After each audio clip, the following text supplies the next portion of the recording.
Ardani, nomor absen 15, saya dari kelas 11F10. Di sini saya akan menjelaskan tugas ekonomi kemarin tentang jenis-jenis pengangguran. Pertama, ada pengangguran berdasarkan jumlah kerja. Tidak semua tenaga kerja memiliki waktu lama bekerja yang sama. Jumlah jam kerja yang dimiliki oleh para tenaga kerja juga dapat merupakan jenis pengangguran. Contohnya, setengah menganggur, under unemployment. Setengah menganggur ialah tenaga kerja yang tidak bekerja secara optimal karena tidak ada pekerjaan untuk sementara waktu. Dapat diartikan pula bahwa tenaga kerja setengah menganggur adalah tenaga kerja yang bekerja kurang dari 35 jam dalam seminggu. Contohnya yaitu seorang buruh bangunan yang telah menyelesaikan pekerjaan suatu proyek untuk sementara waktu menganggur sambil menunggu proyek berikutnya. Yang kedua, ada pengangguran terbuka, open unemployment. Pengangguran ini terjadi karena adanya beberapa hal, seperti belum dapat pekerjaan padahal telah mencari secara maksimal. Yang kedua, adanya ketidakcocokan yang terjadi antara kesempatan kerja dengan latar belakang pendidikan pelamar. Yang ketiga, orang atau tenaga kerja tidak memiliki keinginan untuk bekerja. Pengangguran terbuka adalah tenaga kerja yang betul-betul tidak mempunyai pekerjaan. Menurut BPS, pengangguran terbuka terdiri atas beberapa kelompok orang sebagai berikut. Yang pertama, tidak memiliki pekerjaan dan sedang mencari pekerjaan. Yang kedua, tidak memiliki pekerjaan dan sedang mempersiapkan usaha. Yang ketiga, tidak memiliki pekerjaan dan tidak mencari pekerjaan karena merasa tidak mungkin memperoleh pekerjaan. Yang keempat, sudah memiliki pekerjaan tetapi belum memulai bekerja. Yang ketiga, ada pengangguran terselubung, disguised unemployment.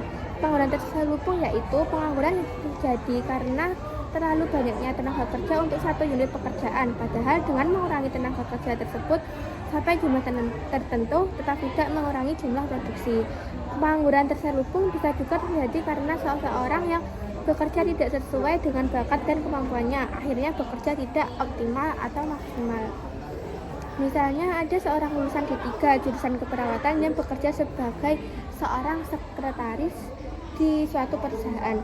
Lulusan D3 tersebut kemudian tidak dapat menjalankan fungsi sekretaris yang seharusnya dipahami oleh seorang sekretaris sehingga menghambat proses kerja yang ada. Ada pengangguran berdasarkan penyebabnya. Yang pertama, pengangguran teknologi adalah pengangguran yang ditimbulkan oleh penggunaan mesin dan kemajuan teknologi lainnya. Contohnya, rajin rumput telah mengurangi penggunaan tenaga kerja untuk membersihkan perkebunan sawah dan lahan pertanian lainnya.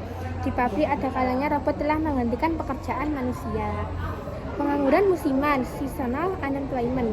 Pengangguran ini berkaitan erat dengan fluktuasi ekonomi jangka pendek, terutama di sektor pertanian, misalnya di luar musim tanam dan panen berikutnya. Adapun upayanya yang dapat dilakukan untuk mengatasi pengangguran musiman antara lain memberikan informasi yang jelas dan lengkap mengenai lowongan di bidang lain. B. Melatih seseorang agar memiliki keterampilan untuk dapat bekerja pada masa menunggu musim tertentu.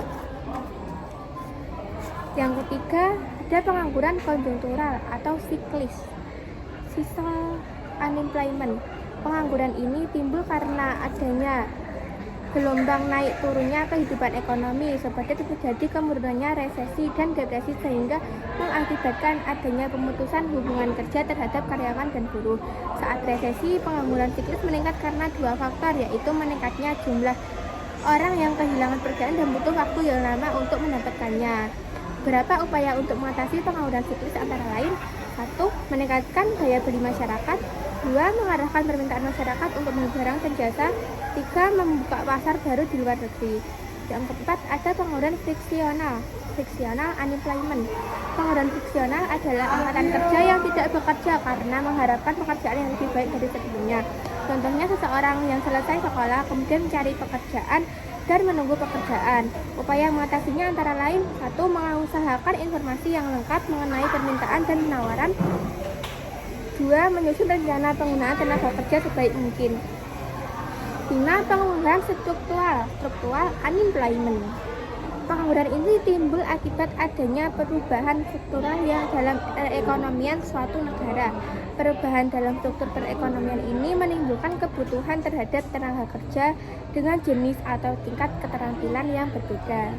Misalnya, tenaga kerja yang dibutuhkan untuk industri kimia menuntut persyaratan yang relatif berat, yaitu pendidikan minimal sarjana muda atau program D3, mampu menggunakan komputer dan menguasai minimal bahasa Inggris. Sekian penjelasan jenis pengangguran dari saya. Apabila banyak kurangnya, mohon maaf. Terima kasih. Wassalamualaikum warahmatullahi wabarakatuh.